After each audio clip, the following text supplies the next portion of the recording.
नमस्कार माझ्या मित्रांनो, माझ्या माता बहिणी भगिनींनो. मी मुझफ्फर खान ए.जी, राहणार उस्मानपुरा, औरंगाबाद. आजचा माझा टॉपिक आहे मुक्ती किंवा मोक्षप्राप्ती, तसेच उर्दूमध्ये म्हणतात नजात पालेना. ह्या सर्व गोष्टी मित्रांनो, माझ्या भगिनींनो, ह्या मरणोत्तर आहेत, म्हणजे नंतरच्या गोष्टी आहेत. आणि हा जो विषय आहे तो मायथॉलॉजी, धर्मशास्त्राशी संबंधित आहे. धर्मशास्त्रामध्ये या सर्व गोष्टी दिलेल्या आहेत की माणसाचं मरणानंतर किंवा माणूस मेल्यानंतर त्याला मुक्ती प्राप्त होणे आवश्यक आहे, म्हणजे तो दुसऱ्या ठिकाणी जातो. नजात पालेना म्हणजे परमेश्वराकडे जातो आणि त्या ठिकाणी त्याची आत्मा सुखात राहते. त्यालाच आपण मोक्षप्राप्ती, मुक्ती किंवा नजात पालेना असं म्हणतो. बऱ्याच लोकांचा विश्वास धर्मावर असतो. काही आस्तिक असतात. आस्तिक जे असतात त्यांना थिईस्ट, रिलिजियस किंवा बिलिव्हर म्हणतो. कोणत्याही धर्मावर किंवा ईश्वराचे अस्तित्व मानणारा व्यक्ती म्हणजे आस्तिक होय. आणि दुसरी त्याच्या विरोधात असतो इनफेडल म्हणजे नास्तिक. कोणत्याही धर्मावर श्रद्धा नसलेली व्यक्ती म्हणजे नास्तिक होय. हे धर्मशास्त्रामध्ये मानलं जातं. जे नास्तिक असतात ते म्हणतात सायन्स इज ग्रेट, आणि आस्तिक जे असतात ते म्हणतात गॉड इज ग्रेट. आता प्रत्येक शास्त्रज्ञांनी धर्माची व्याख्या वेगवेगळी केलेली आहेत. काही शास्त्रज्ञांनी म्हटले आहेत की धर्म म्हणजे अफूची गोळी. धर्म जी आहे ते एक अफूची गोळी आहे ज्यामध्ये नशा असतो आणि माणूस ते नशा असेपर्यंत धर्मामध्ये गुंग राहतो. त्याला कळल्यानंतर वाटतं की धर्म वगैरे काही नाहीत. आणि अनेक शास्त्रज्ञांनी अशी व्याख्या केलेली आहेत की सुपर पॉवर, अद्भुत शक्ती, स्पिरिच्युअल पॉवर, म्हणजे जी शक्ती समोर दिसत नाही त्या शक्तीवरचा विश्वास म्हणजे धर्म आणि गॉड. धर्मामध्ये मग धार्मिक ग्रंथसुद्धा आहेत, धर्मग्रंथ आहेत. आपापल्या धर्मानुसार वेगवेगळे ग्रंथ आहेत. हिंदू धर्मामध्ये वेद, पुराण, गीता, रामायण, आणि मुस्लिमामध्ये कुराण, ख्रिश्चनमध्ये बायबल, शीख धर्मीयामध्ये गुरु ग्रंथ साहिब, इंजिल वगैरे जे आहेत तर हे धार्मिक पुस्तके आहेत. तर मित्रांनो, जे नास्तिक लोक असतात ते म्हणतात की या मानव शरीराची उत्पत्ती जी झालेली आहे किंवा निर्मिती झालेली आहे ते पंचमहाभूतेतून माणसाची निर्मिती झालेली आहे. त्याच्यामध्ये आपल्याला पंचमहाभूते जी आहेत ते माहीतच आहेत.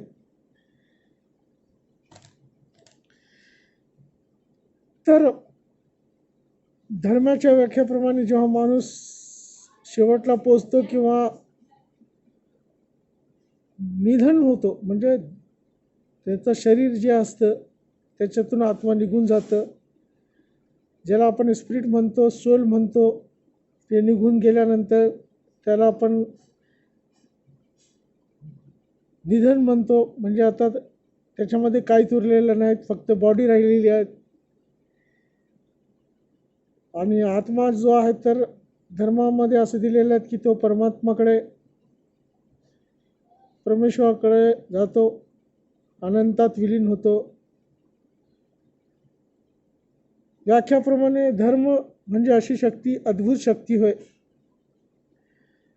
माणूस इहलोकातून परलोकामध्ये जातो.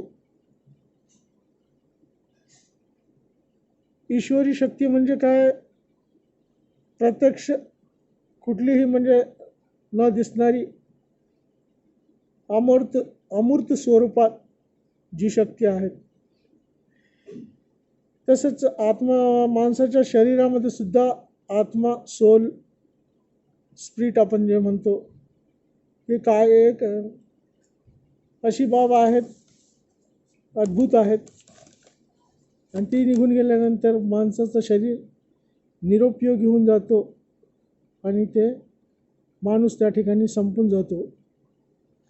तर त्या माणसाला मेल्यानंतर जे म्हणतात की बाबा मुक्ती मिळणे आवश्यक आहे. तर मुक्ती म्हणजे काय किंवा मुक्तीप्राप्तीसाठी काय करावं लागते, या धर्मग्रंथामध्ये दिलेले आहेत. प्रत्येक धर्मामध्ये धर्माच्या आचरणावर आहेत की कोणाचे आचरण कसे आहेत, तो धार्मिक आहेत का, सत्कर्म करतो का. आपण ज्याला कर्म म्हणतो तो म्हणजे कर्म करतोस का, चांगले कर्म करतोस का. बरेच लोक म्हणतात कर भला सो हो भला, जैसा बोएगा वैसा ही पाएगा, कांटे बोए तो फूल कहाँ से पाएगा. माझ्या बंधूंनो, हा विषय खूप डीपली आहेत, विषय फार मोठा आहे. त्यांनी यासाठी पंडित, मुल्ला, मौलवी, scholars, clerics, scholar, preacher, priest, father, पादरी अशा लोकांचे सखोल ज्ञान असलेले किंवा त्यांच्याशी निगडीत या सर्व बाबी आहेत.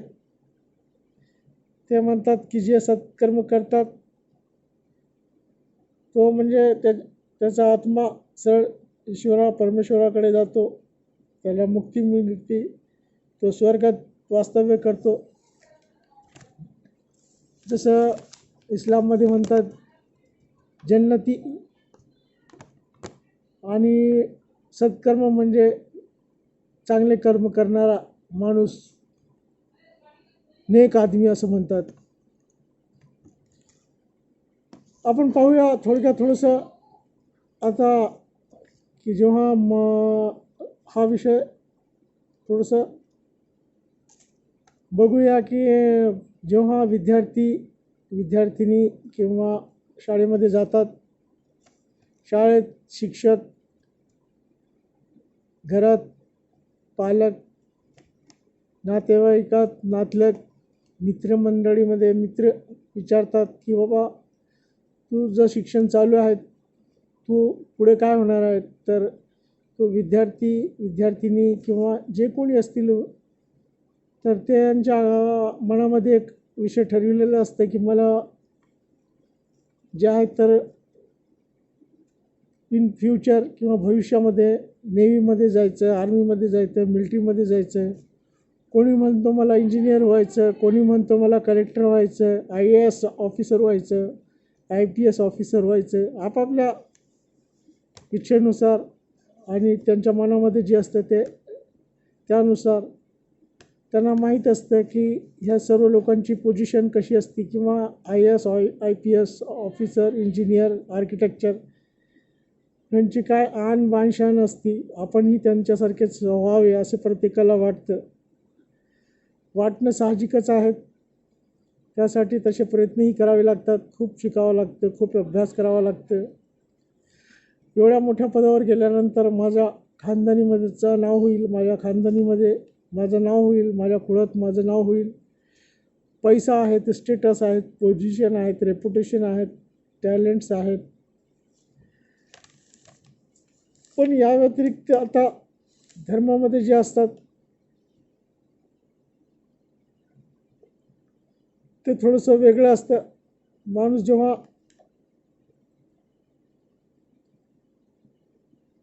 तारुण्यामधून पुढे सरकतो आणि ते 50-55 वर्षापर्यंतचा होऊन जातो, तेव्हा जेव्हा रिटायर्ड होतो किंवा त्यांनी ठरविलेल्या स्वप्नाची पूर्तता करून ते जेव्हा बाहेर पडतो, तेव्हा आता ते धर्माकडे वळतो किंवा धार्मिक प्रामाणिकपणा जास्त, धार्मिक तर असतोच पण धर्माचे आचरण जास्त करतो. कारण की आता तो म्हणतो का मी आता वृद्धावस्थेमध्ये आहे, शेवटच्या अवस्थेमध्ये आहेत माझं, आता याच्यानंतर माझी जे आहे तर आयुष्य संपणार आहेत, किंवा त्यासाठी सत्कर्म करावं माणसांनी, किंवा चांगले कर्म करायचं. आता आपल्याला तर जायचं आहे, किंवा आता आपलं काही दिवसानंतर आपण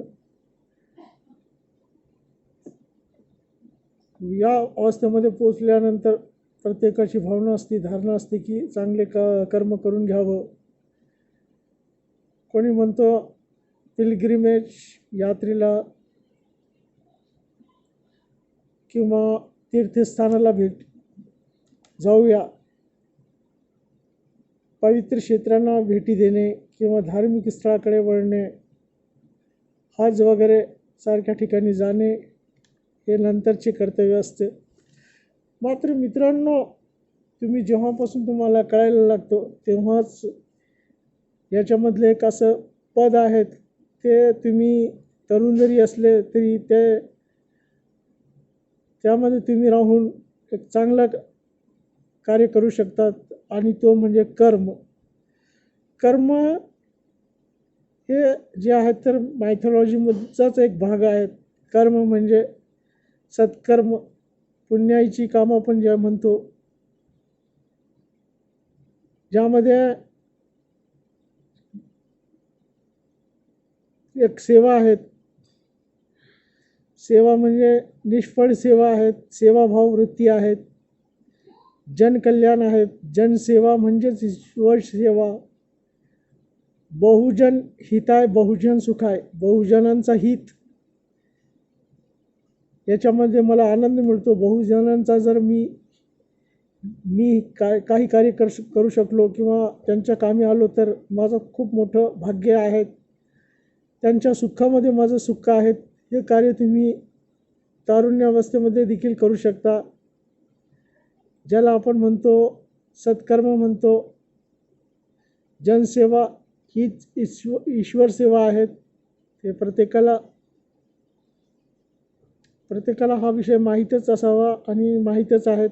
मायथॉलॉजी किंवा धर्मशास्त्रामध्ये सुद्धा याला अग्रगण्य स्थान दिलेले आहेत. आपण जसं म्हणतो कर्मयोगी किंवा नेक आदमी. फल की इच्छा मत कर रहे इंसान, कर्म किए जा. फल की इच्छा मत कर रहे इंसान, जैसे कर्म करेगा वैसे फल देगा भगवान. अनेक ग्रंथामध्ये, सर्वच ग्रंथामध्ये या गोष्टी दिलेल्या आहेत की मित्रांनो, कर्म म्हणजे अशा गोष्टी की ह्या मानवातील किंवा यामध्ये धर्माचं आचरण तर असतोच असतो, धर्माशी निगडीतच आहेत. मात्र आणि ह्या गोष्टी ग्रंथामध्ये सुद्धा आहेत. बायबल, कुराण, गीता, वेद, पुराण, इंजिल, गुरुग्रंथ साहिबा, या सर्व ग्रंथामध्ये सुद्धा याचाच उल्लेख आहे की सत्कर्म जर केले तर तुम्हाला मोक्ष किंवा मुक्ती मिळेल, किंवा तो नेक माणूस आहे. मुक्ती जरी मिळत नसेल, तारुण्यामध्ये जरी त्यांनी हे कार्य केलं तर ते चांगलं काम आहे. त्याच्यामध्ये माणसाने ध्यान धारणा केली पाहिजे. आणि बरेच लोक 40शी नंतर सुद्धा शांतीचा मार्ग कुठे आहे ते बघतात, की बाबा शांतीसाठी काय करावं. पैसा कमविला, इज्जत आहेत, नोकरी आहेत, पद आहेत, सर्व काही आहेत, मात्र मन लागत नाही. त्यासाठी काय करावं. ध्यान तर बरेच लोक म्हणतात की अमुक तीर्थस्थानाला जाऊया, किंवा अमुक ठिकाणी आपण प्रवचनासाठी जाऊया, किंवा या गुरुकडे आपण जाऊया, किंवा 8 ते 10 दिवस कुठेतरी पवित्र ठिकाणी, पवित्र स्थळी जाऊन येऊया. मग ते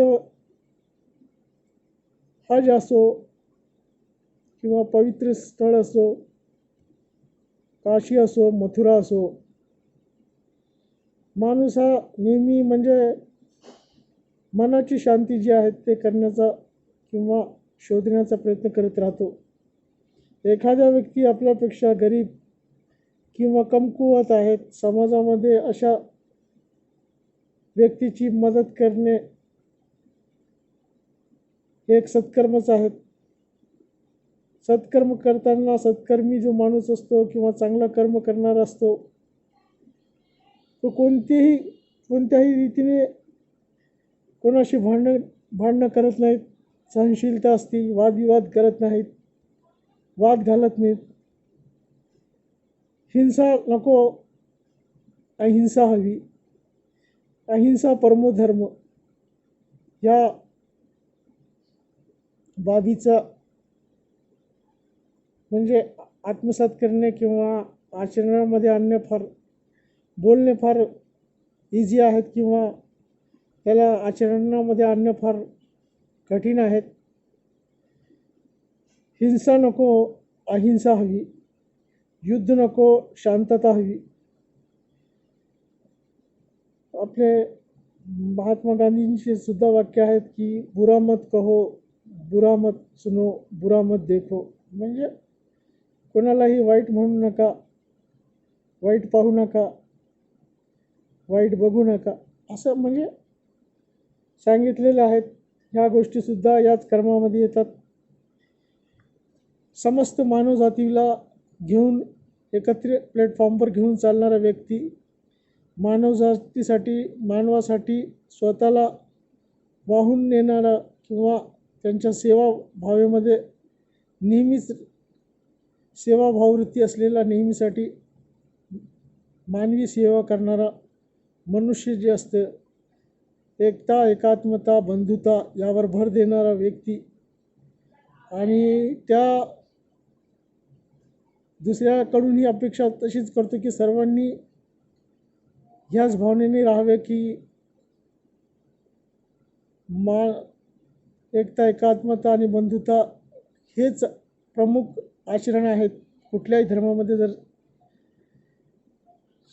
मग तन मन धन या भावनेतून जी सेवा होते त्यामध्ये तो आनंद मानतो आणि त्यासच ईश्वर सेवा असं मानणारा म्हणजे कर्मयोगी आहेत. तर मित्रांनो, मला जे सांगायचं होतं त्याचं तात्पर्य एवढंच होतं की सर्वात मोठं असं म्हणजे कुठला पद असेल, जीवन जगत असताना सर्वात मोठं पद असेल तर तो म्हणजे कर्मयोगी. योग आहेत पण सत्कर्म आपण करत नाही. मग आपलं किती मोठं दुर्दैव म्हणा किंवा किती बॅड लक की आपल्याकडे चांगले योग आलेले आहेत आणि सेवा करण्याची संधीसुद्धा आलेली आहेत. आईवडिलांची असो, वृद्ध माता पित्यांची सेवा असो, शेजाऱ्या पाजाऱ्यांची असो किंवा रस्त्याने जाणाऱ्या एखाद्या गरीब कमकुवत घटकाची म्हणून असो, सेवा म्हणजे सेवाच असते. कुठलीही निष्फळ किंवा कुठल्याही अपेक्षेने किंवा कोणतीही अपेक्षा न बाळगता जी सेवा केली जाते तीच सेवा खरी सेवा आहेत.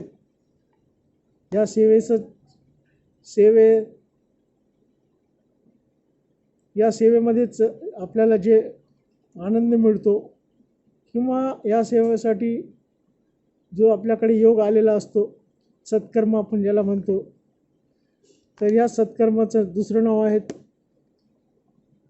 कर्मयोगी. कर्मयोगी हे फार मोठं पद आहे. पद म्हणण्यापेक्षा श्रेष्ठ आहे. तो सर्वात श्रेष्ठ म्हणजे कर्मयोगी आहेत. कर्म करणारा योगी आहेत. त्याच्यामध्ये सर्वच आहेत. सेवाभाववृत्ती आहेत, माणुसकी आहेत, मानवतावादी दृष्टिकोन आहेत, त्यागवृत्ती आहेत, सर्वांना माफी देणे आहेत, म्हणजे बदल्याची भावना नाहीत, रिव्हेंज नाहीत, सूड नाहीत, खून का बदला खून नाहीत. कोणी एखाद्या वेळेस तुम्हाला हटकलं किंवा मारलं तरी तो त्याचं प्रत्युत्तर देत नाहीत, गप्प राहतो. सहनशीलता असते. उलट तो तुम्हाला समजावून सांगतो की माझं काय चुकलं होतं, तुम्ही मला मारलं किंवा माझ्याकडून काही कमी झाली का.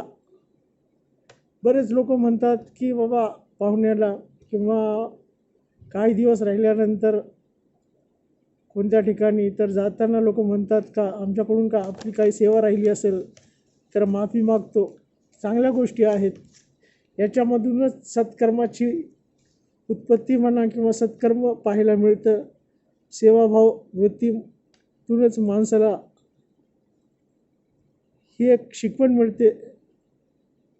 आणि शिकवण म्हणजे तोच आहे कर्मयोगी, की कुठलीही अपेक्षा न बाळगता सतत व्यस्त राहतो आणि कर्मामागेच म्हणजे